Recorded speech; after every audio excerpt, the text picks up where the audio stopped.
Welcome to ILTV's Israel Daily. I'm Lidargo Velazian, coming up in today's newscast. A major earthquake hits Turkey and Syria, leaving hundreds dead and thousands injured. The aftershocks felt throughout Israel. Israeli security forces capture or kill the entire Hamas terror cell responsible for an attempted attack against Israeli civilians. And a new winter storm front slams Israel. Barbara brings heavy winds, rain, and even snow.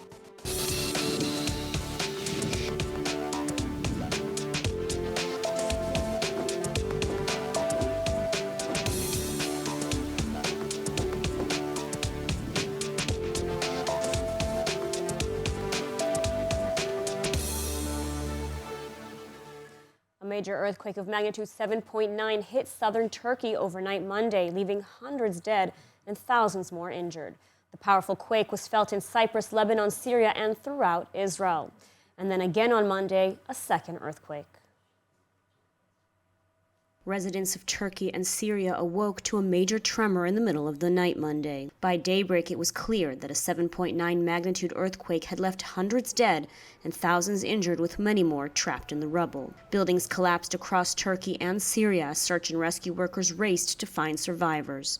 Turkish authorities declared a level 4 alarm, calling for international assistance.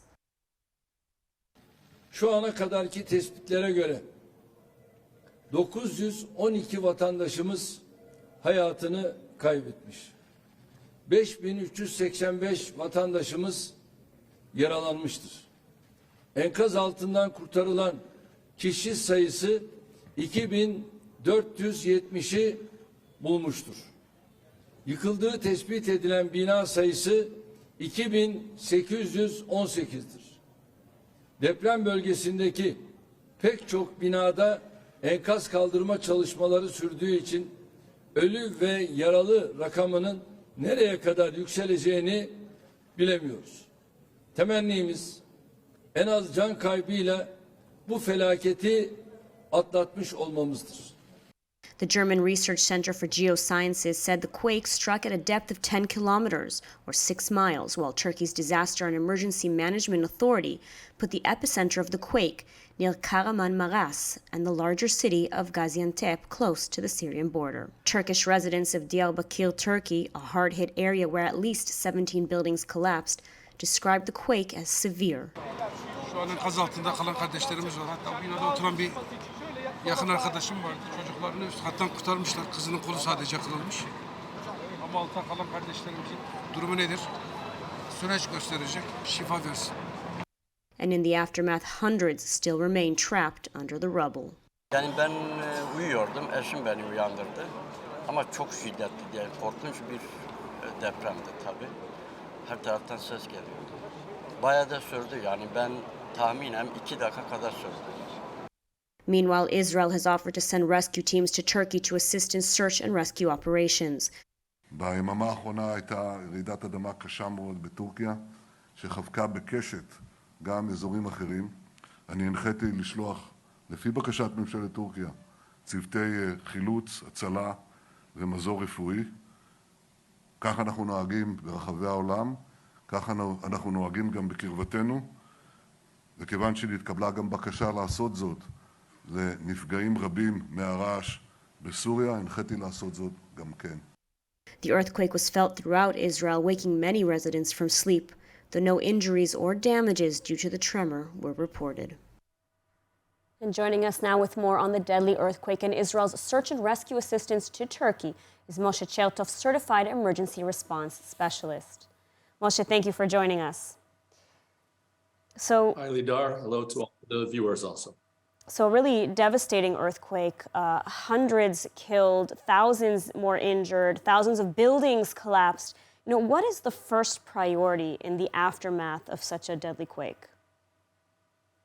Well, first priority is to know what to do when it begins and prevent this situation from happening, which includes retrofitting buildings which are substandard and learning what to do when an earthquake hits, even if you're in a proper building that you think will survive the major quake.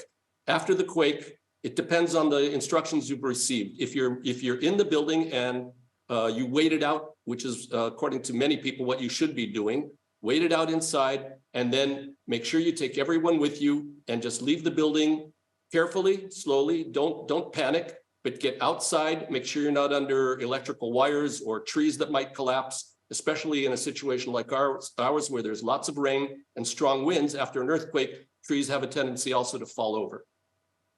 Now, you've just sort of gone over some of the guidelines, what should be done in case of an earthquake. But we saw in Turkey, for example, that whole buildings simply collapsed from the tremors. So what happens next?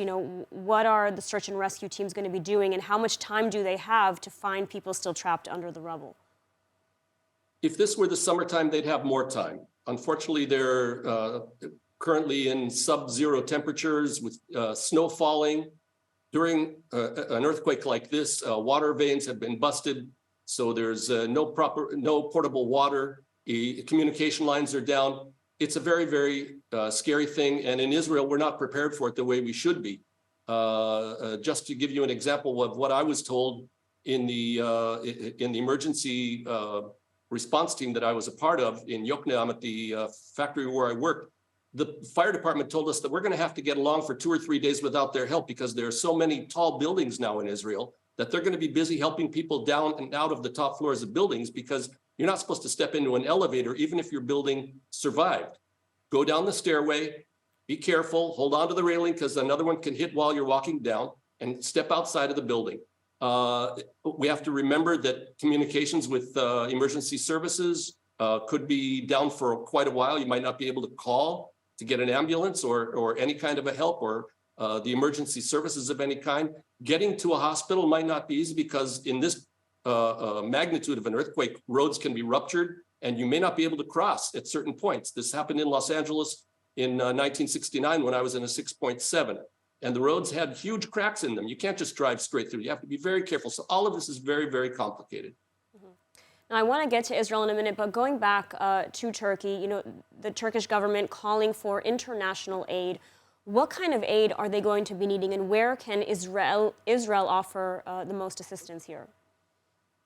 Well, the first thing that Israel probably will do is be sending teams who are already experienced and have been going through exercises for this kind of an event, get there and start to deal with what they can, because the thing that Turkey said that they need the most is heavy equipment, heavy earth lifting equipment and earth moving equipment that you can't send in a plane very quickly unless it's a transport, and even so, that's not easy. So our teams, which are experienced, will get out there with their dogs who can sniff out human life, and they can try to save with their experience whoever they can.